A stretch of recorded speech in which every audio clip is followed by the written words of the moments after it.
Hey guys, what's going on? It's Sam here from Gemini Martial Arts team, and today we're going to be going over the common mistakes that you get with doing back kicks.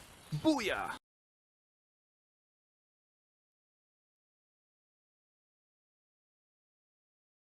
Okay guys, so the first common mistake which people make when they address a back kick is that they call it the spinning back kick.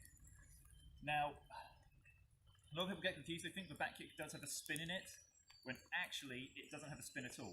A spin is going to be something like a spinning hook kick, it's going to be a tornado kick, those are going to have spins. What the back kick has is a turn.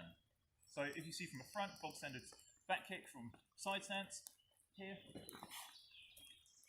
that's a turn. A spin would be this. I've gone all the way around to make that spin motion. So addressing the back kick as a spinning back kick is a first mistake. Now,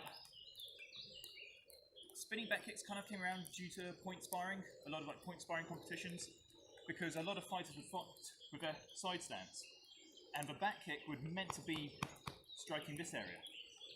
A lot of point sparrers would fight with a guard down here, so they've got this blocked. When I used to point spar myself, I actually used to have my guard up here, and one down here as well, guarding the face, guarding the trunk, and guarding the side of the trunk as well.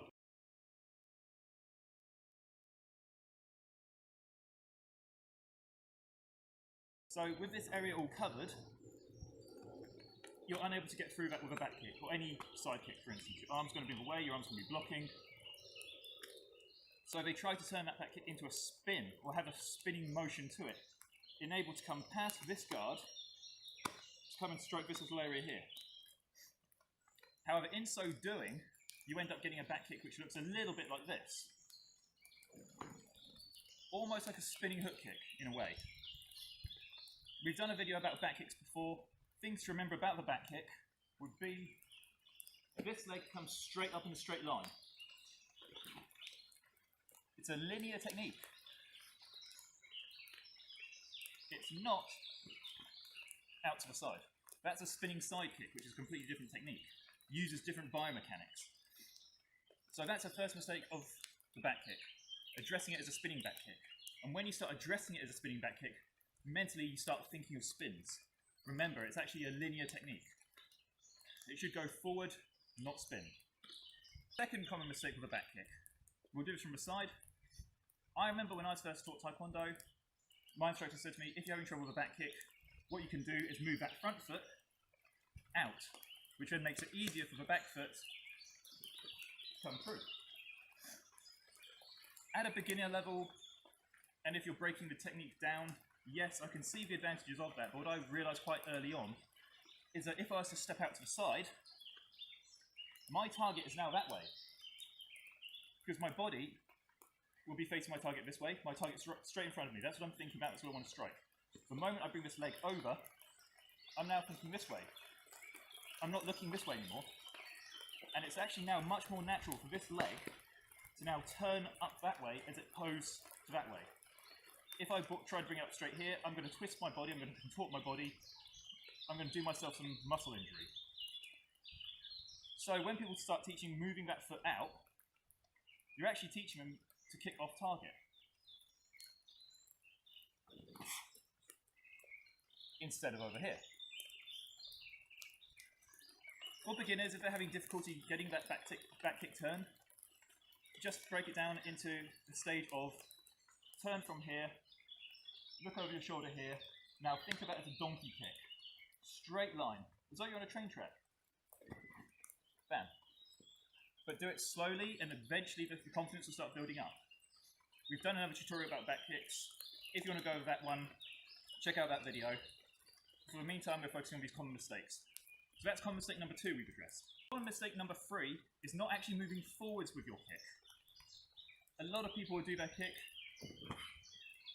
stationary. Again. Once more.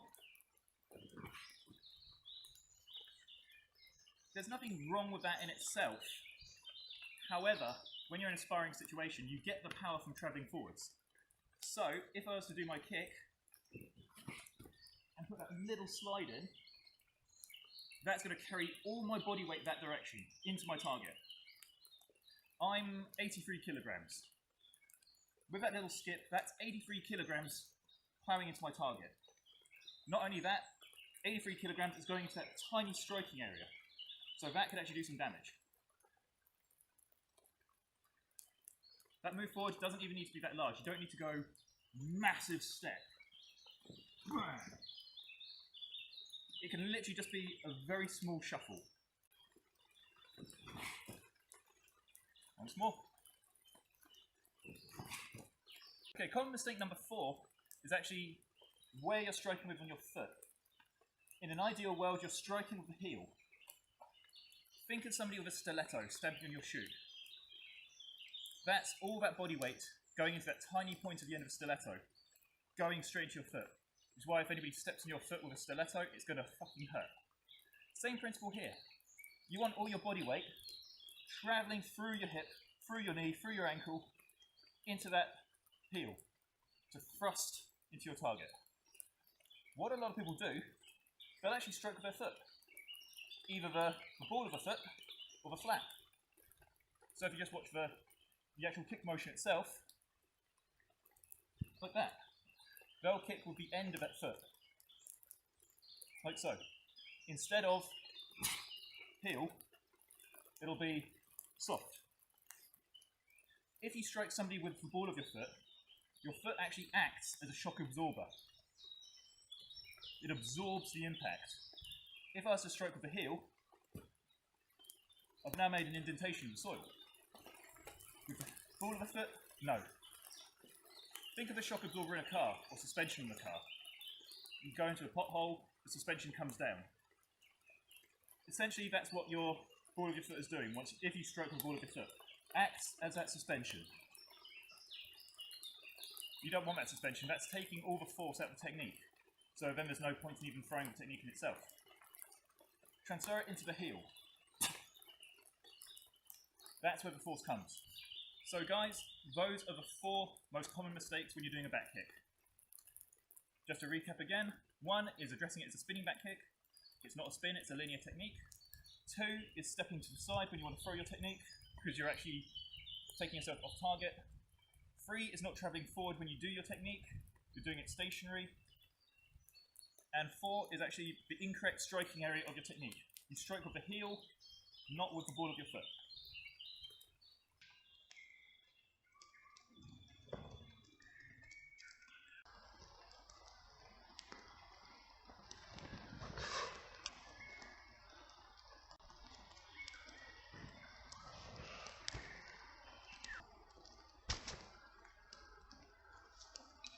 Hey guys, so that was our video about the 4 most common mistakes that you get with doing back kicks.